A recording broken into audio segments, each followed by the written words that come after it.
Hi, third grade teachers. My name is Kelly, and today I'm going to walk you through the Banana and Cars unit plan for third grade social studies. This is the last unit of the year, has 5 lessons, each of which should take 20 or 30 minutes to complete.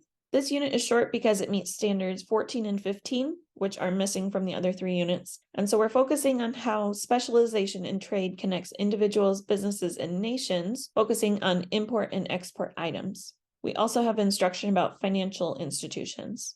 There's a unit question map that you can use for the breakdown of the unit, as well as a slideshow that can be used to move through the instruction.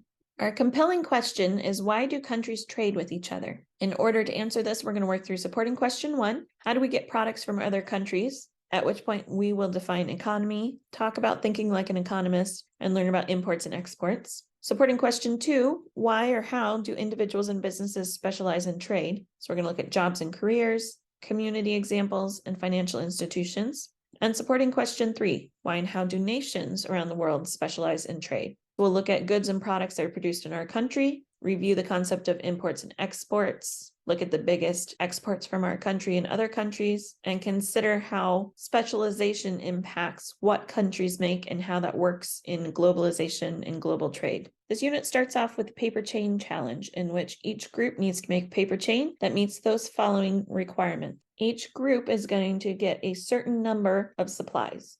When students have completed the challenge, have a little bit of a discussion on how their group did. Each group will probably say something different based on what supplies they had. Then prompt, if your group could trade some supplies with another group, would it have made the challenge easier? Would there be any negatives to trading with the other groups? Students might talk about that as a competition and trading supplies would help other teams. Someone else might mention that more people would have been able to finish the challenge if supplies were shared. Ask if any of the groups would have been able to win without trading supplies. And the answer is no, because no group has all of the supplies needed. Everyone has something missing. So at that point, then you share the compelling question of, why do countries trade with each other? Lesson 2, we start talking about where bananas come from. So have students think about how bananas get to the grocery store. They don't just magically appear, and it's not like we have the right type of weather to grow bananas in Iowa. Is there any place in the United States where bananas can grow? The answer to that is yes, Hawaii, and then a little portion of southern Florida. Do we produce enough bananas in those 2 regions to feed everyone in the United States who wants to eat a banana? No.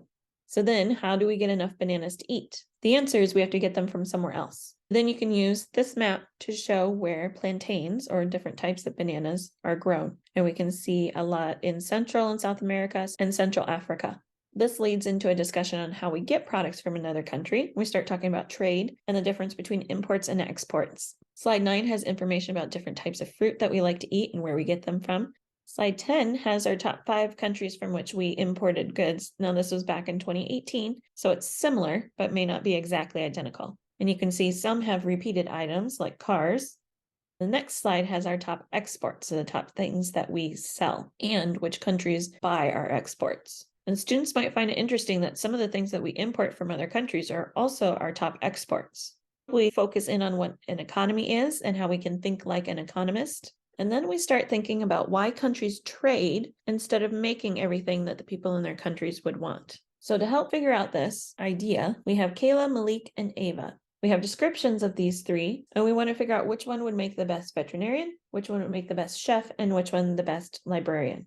So Kayla would be our librarian, Malik would be our veterinarian, and Ava would be our chef. Now, could each of these 3 people do all 3 jobs? Yes, absolutely. But would they be as good as the person who has the skills that best met the job? Slide 15, we consider emergency services and look at the question of, would it be better to have firefighters take care of everything, or to have the firefighters, EMTs, and police show up to help out in an emergency where we need a fire put out, someone needs medical assistance, and we need to help keep people safe? So yes, technically a firefighter could do all 3 of those things since they're trained as an EMT, but that would mean that they were trying to do 3 different things when the best use of their skill set would be to focus on the fire, have the EMTs focus on the medical, and have the police work on keeping people safe. Then move into a topic on specialization and what it means. You can reference the jobs and the labor. You could also talk about an assembly line to help make it more understandable to kids. Lesson 4, do a quick review about specialization and then move into discussion on financial institutions and how even those are specialized. Banks, insurance companies, and federal credit agencies all do different things to help different people in the community.